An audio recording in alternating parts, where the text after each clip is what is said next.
Canciller cubano Bruno Rodríguez y secretario general de la ONU Antonio Guterres sostienen diálogo sobre sanciones y cerco energético impuesto por el gobierno de Estados Unidos.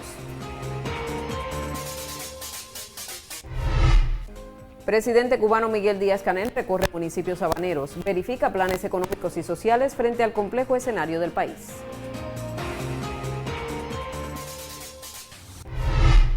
Presidente de la Asamblea Nacional del Poder Popular Esteban Lazo Hernández convoca oficialmente al 7º periodo ordinario de sesiones de la 10ª legislatura para el próximo 29 de julio.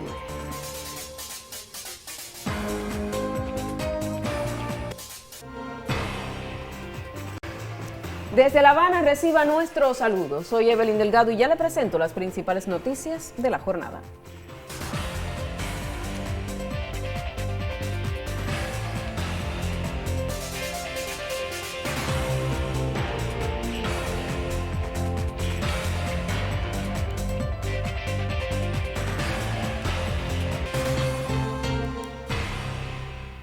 Iniciamos ya con las informaciones y lo decíamos en la portada informativa. El canciller cubano Bruno Rodríguez sostuvo un encuentro con el secretario general de la ONU, Antonio Guterres, en el marco de su visita a Nueva York. A través de su perfil en la red social X, el ministro de Exteriores de Cuba calificó la reunión como una nueva oportunidad para compartir con el máximo responsable de Naciones Unidas la realidad cotidiana del pueblo cubano. Un escenario que, según sus palabras, está marcado por lo que denomina un cerco energético criminal y el recrudecimiento del bloqueo económico, comercial y financiero. Durante el encuentro, el canciller agradeció la disposición de Guterres para conocer de primera mano las consecuencias de las sanciones secundarias impuestas por el gobierno de Estados Unidos. Esta denuncia se produce en un contexto de creciente tensión diplomática. Hace apenas unos días, el propio canciller cubano, en un debate en la Asamblea General de la ONU, señaló que el impacto del bloqueo entre marzo de 2025 y febrero de 2026 alcanzó una cifra récord de más de 8.000 millones de dólares, con un incremento del 7% respecto al periodo anterior. El secretario general de la ONU, por su parte, ha manifestado su preocupación por la situación humanitaria en la isla, especialmente por los efectos de la crisis energética en servicios básicos como la salud y la educación, y aboga por un diálogo que ponga fin al bloqueo.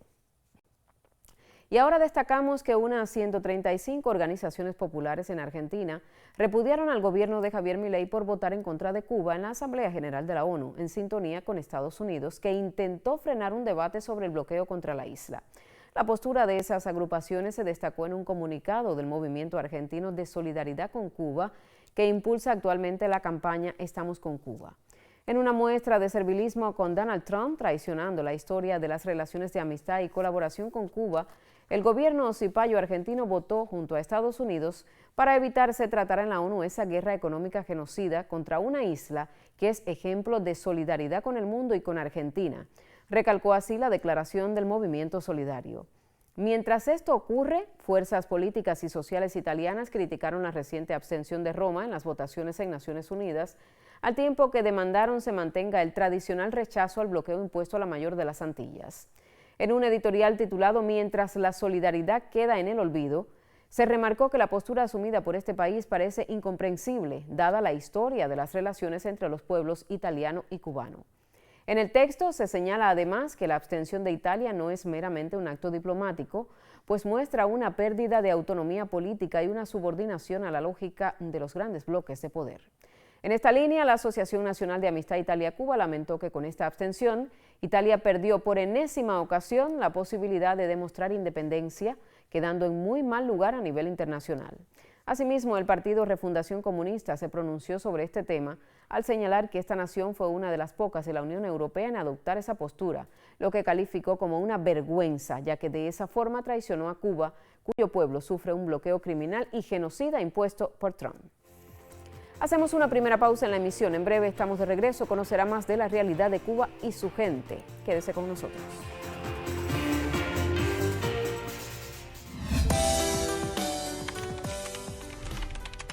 Fidel atraviesa nuestra historia personal a las personas de mi edad toda la vida. Yo sé lo que es la utopía, la que soñé, la que acompañé, sé cuál ha sido la lucha, cuáles han sido los enfrentamientos y sobre todo conozco la influencia que Fidel y todo lo que significa Cuba ha tenido sobre la formación política de nuestra América Latina. Y todos hablamos de Cuba, discutimos por Cuba, nos peleamos por Cuba, que Cuba esto y lo otro, y políticamente siempre Cuba está. Porque cuando tú dices izquierda estás diciendo Cuba. Cuando tú dices comunismo, cuando dices socialismo, cuando dices igualdad, estás hablando de Cuba.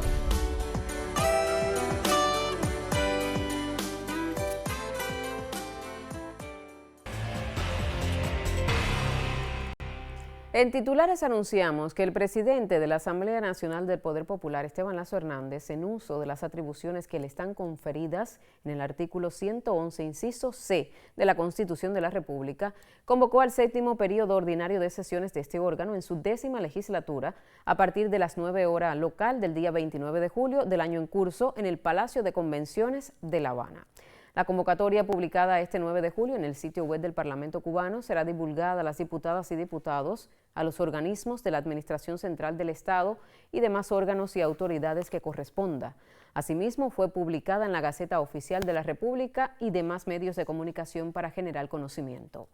En la agenda de la sesión plenaria para el debate por el órgano supremo del Poder del Estado se incluye la información sobre la implementación de las transformaciones económicas y sociales, de la actualización de la marcha de la ejecución del presupuesto del Estado en 2026 y la presentación de la liquidación del presupuesto del año 2025, así como el análisis y discusión de varios proyectos de ley, entre otros temas de interés de la agenda nacional. Y cambiamos de tema. El presidente de Cuba, Miguel Díaz-Canel Bermúdez, continúa sus intercambios con las autoridades de los municipios habaneros. En esta ocasión llegó hasta Centro Habana y Plaza de la Revolución, donde conoció de las acciones que se implementan en estos territorios en los ámbitos económico, social y comunicacional para hacer frente al complejo escenario que vive hoy el país. Son Centro Habana y Plaza de la Revolución dos de los municipios con una mayor densidad de población en la capital cubana. En ambas demarcaciones, como en el resto del país, se activaron los consejos de defensa hace 64 días, primero en composición reducida y posteriormente de forma íntegra, para hacer frente a la compleja situación que atraviesa el país, derivada del recrudecimiento del bloqueo económico, comercial y financiero y las medidas de máxima presión implementadas por el gobierno de Estados Unidos desde enero pasado. Enormes son los obstáculos que tienen ante sí: el déficit en la generación eléctrica, el abasto de agua potable y la falta de sincronización entre ambos servicios, vitales para la población, figuran entre los principales. De igual forma, la recogida de desechos sólidos, la producción y venta de alimentos y el cuidado de las personas vulnerables y los jubilados reclaman también una mayor atención de las autoridades municipales. En el diálogo con ellas, el mandatario insistió en lo imperioso de mantener una permanente vinculación con el pueblo en la búsqueda de soluciones que puedan surgir de la propia localidad. El jefe de Estado indagó, entre otros temas, sobre las relaciones con el sector no estatal y su participación en la reanimación de las comunidades, la recuperación de áreas deportivas y espacios públicos, el trabajo del sistema de atención a las familias, los conocidos SAF, y la atención a los desvinculados del estudio y el trabajo. Miguel Díaz-Canel llamó a que, aún en medio de estos complejos retos, se ofrezcan opciones atractivas para la población durante este verano. Al igual que en encuentros anteriores, el presidente dialogó con los integrantes de la Red Juvenil Comunitaria, una experiencia de participación de los jóvenes cubanos en la solución de los problemas en los barrios. Conoció del trabajo que hoy despliegan y pidió brindarles todo el apoyo necesario en su quehacer.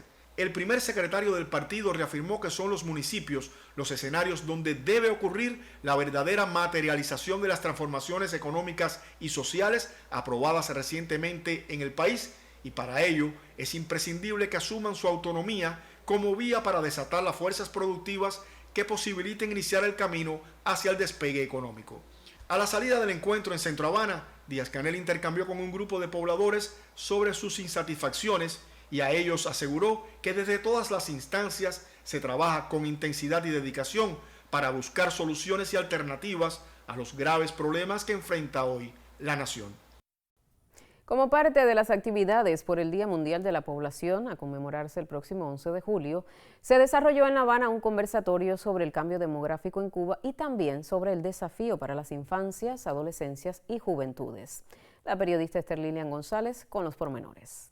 Más allá de las tendencias estadísticas, es importante enfocarse en las condiciones concretas que moldean la vida de las adolescencias y juventudes cubanas, incluyendo el acceso al empleo, las oportunidades educativas y los entornos propicios para realizar sus proyectos futuros de manera independiente. Cuba tiene hoy otros elementos disfuncionales que tienen que ver con lo que estamos viviendo en estos momentos. Es decir, esta crisis multidimensional que tenemos, provocada en primer orden por la agresión contra Cuba, en el orden económico, financiero, monetario, comercial, además ahora de combustible, que veíamos ayer el debate en Naciones Unidas, incide directamente en algunos indicadores de salud de la población, de una población altamente envejecida.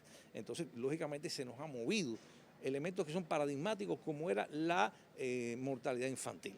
Entre las principales tendencias demográficas de la población cubana destacan la baja fecundidad, el envejecimiento poblacional y el saldo migratorio negativo. En cuanto a las nuevas generaciones, uno de los aspectos de mayor debate es la fecundidad adolescente. Nuestros propios socios, Ministerio de Salud, Ministerio de Educación, Federación de Mujeres Cubanas, la academia, se identificaron cuáles son esos territorios del país que tienen mayor resistencia a la disminución del embarazo adolescente y escogimos estos municipios, casi todos de la región oriental, y después hay un incremento de otros 3 municipios, estamos trabajando en 10, y estos 3 municipios a partir de un fondo adicional también de la Unión Europea se incorporan al proyecto porque fueron muy afectados por el huracán Melissa y también son municipios que han tenido un grupo de desafíos relacionados con la salud sexual y reproductiva adolescente. A pesar de los desafíos del escenario actual, la encuesta de futuros demográficos presentada globalmente por el UNFPA demuestra de manera clara que las juventudes siguen valorando y aspirando a tener relaciones, casarse y ser padres. Este Día Mundial de la Población, a celebrarse el próximo 11 de julio, ofrece una oportunidad para situar la evidencia en el centro de los debates globales, al permitir que los jóvenes tomen decisiones libres e informadas sobre sus relaciones, familias y futuro, no solo como dignidad individual, sino para sociedades más fuertes y resilientes. Y seguidamente vamos a conocer el pronóstico del tiempo para los principales destinos turísticos del país. Desde el Instituto de Meteorología tenemos el contacto con la máster en ciencias, Ginelis Bermúdez. Adelante.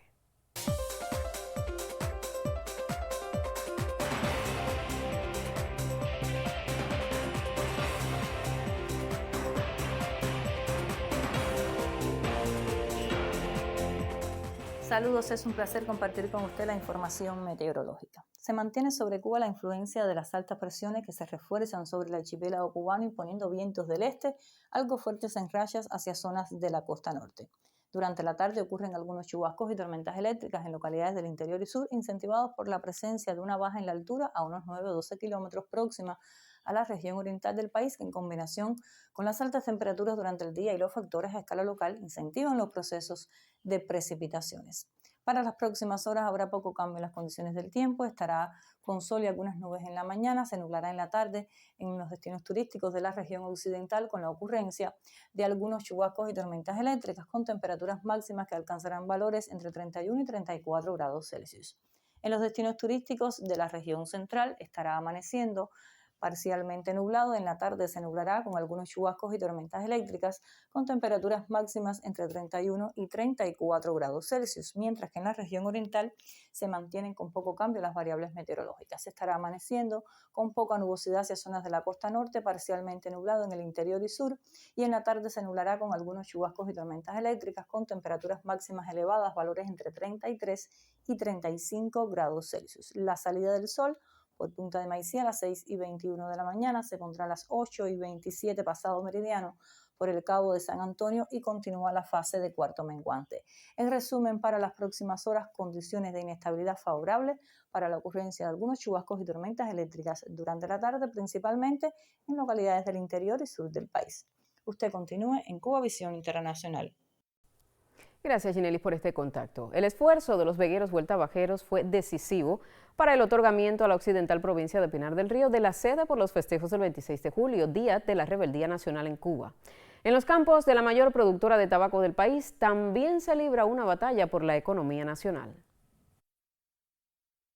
La campaña recién concluida enfrentó obstáculos y carencias. Las intensas lluvias de septiembre condujeron a la pérdida de 19.000 canteros para iniciar las siembras que abarcaron 11.352 hectáreas en la mayor productora, que enfrentó un fuerte periodo de sequía con consecuencias negativas para las plantaciones.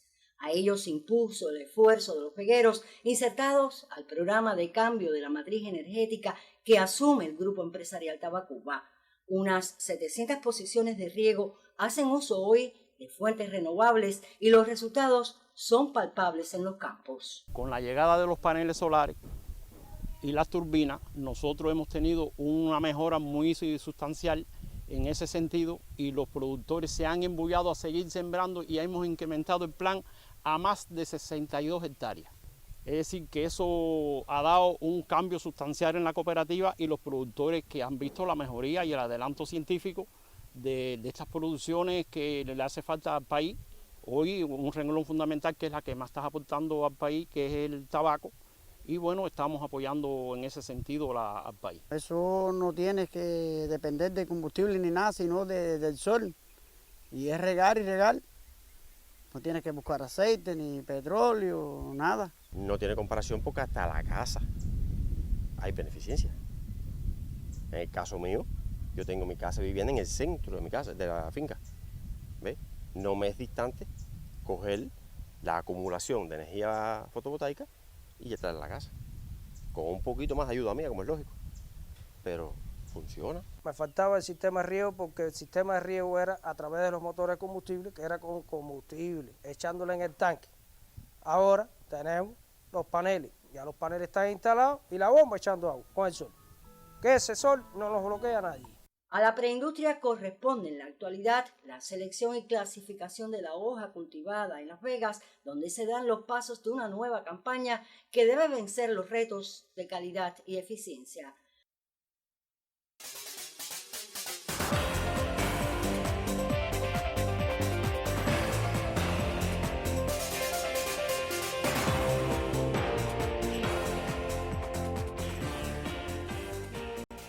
Tiempo para los deportes. El equipo Cuba femenino de baloncesto 3x3 se prepara en el Coliseo de la Ciudad Deportiva de cara a los Juegos Centroamericanos y del Caribe. Rachel Contreras figura como una de las líderes de este grupo. Miguel Ángel Cruz la entrevistó. Veamos. Sí, efectivamente me encuentro con Rachel Contreras, capitana de la preselección que va a intervenir en el baloncesto 3x3 en la rama femenina de los centroamericanos que se van a celebrar en República Dominicana. Bueno, Rachel, háblame primero de este grupo que tienes, sobre todo bajo tu guía, como eres la capitana, y cuáles son las potencialidades que le ves. Bueno, este grupo es un grupo bastante joven, ya que es segunda vez que vamos a intervenir en una competencia de 3x3, porque normalmente la modalidad de nosotros es 5x5. La fortaleza de nosotros es la defensa y trabajar mucho en equipo, tanto la rapidez, porque es un juego muy versátil, porque lo mismo se tira mucho de fuera que la penetración, pero hay que defender mucho para tratar de lograr lo que queremos. La región, la zona centroamericana, tiene una calidad reconocida y Cuba se va a insertar tratando de cobrar terreno tanto en el baloncesto 3x3 como en el 5x5, que también has intervenido, pero quiero que me hables de esas experiencias en tus contratos internacionales que puedes aplicar aquí con tus compañeros. Bueno, he estado en contrato en República Dominicana y en El Salvador varias temporadas. Me he llevado varios premios, tanto de rebote como de MVP de las ligas y eso. Y me ha servido mucho porque es un juego internacional, es en el área, pero es un juego internacional, ya uno va conociendo, uno va chocando porque cada equipo trae también sus extranjeras, puede jugar contra americanas, canadienses, contra cualquiera otra.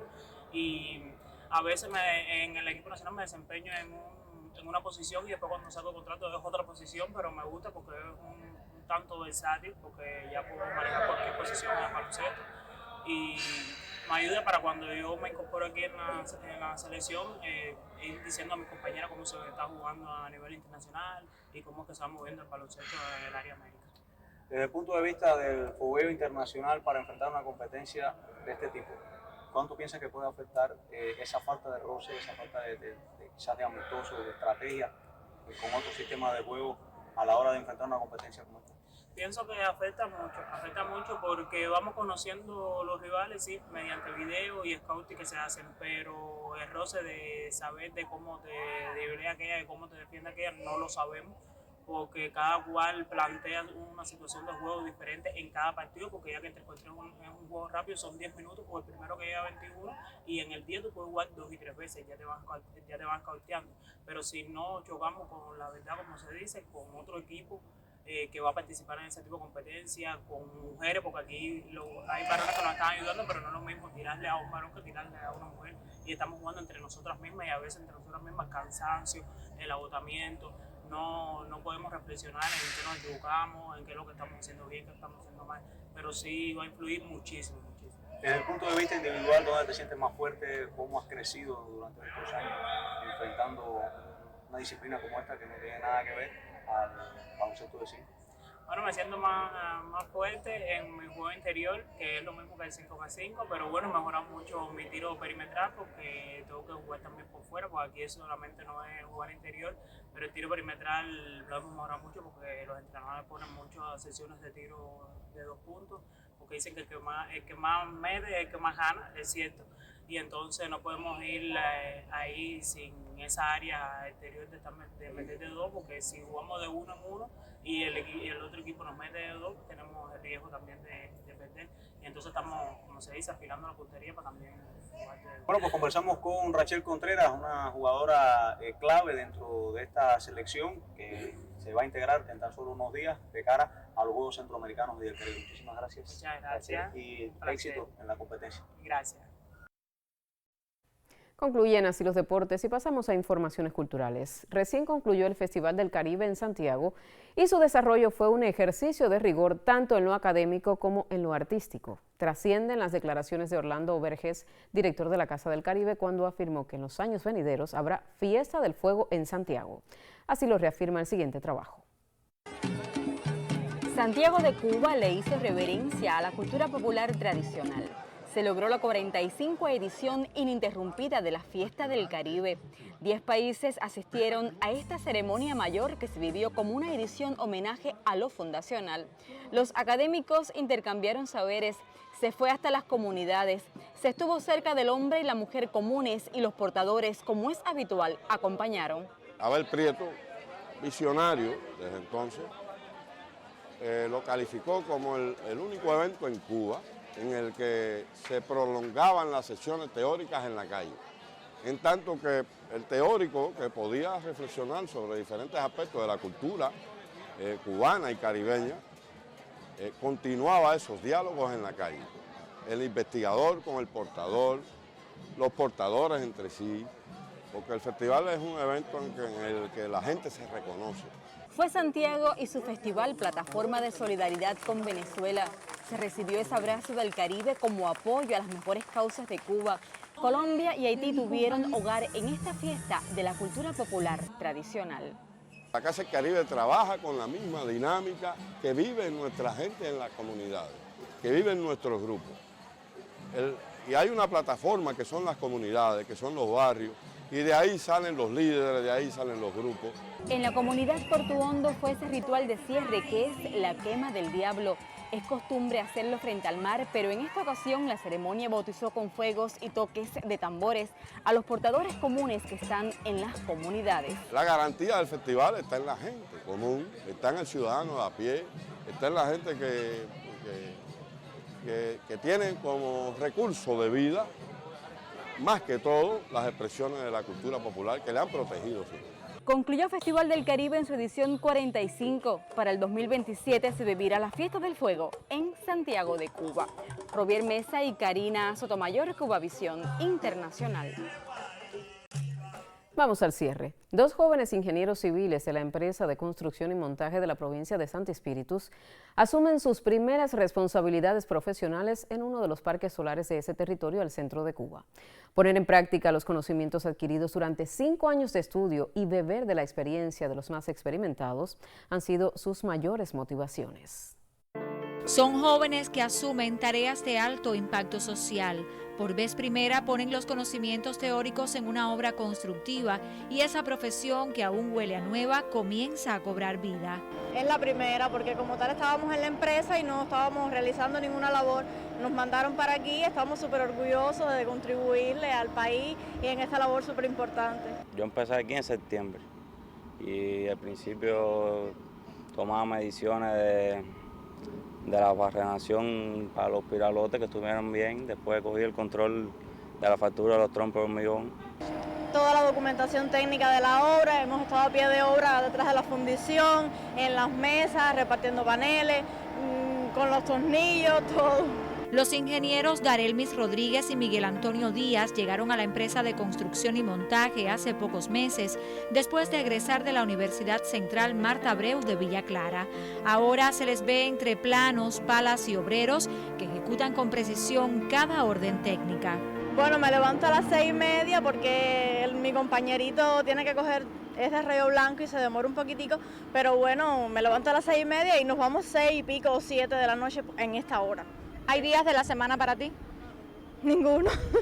Esto a veces pierdo la noción del tiempo, no sé si es sábado o domingo, no sé en realidad. Sí es difícil porque hay que venir todos los días, levantar temprano, vamos tarde, mucho sol.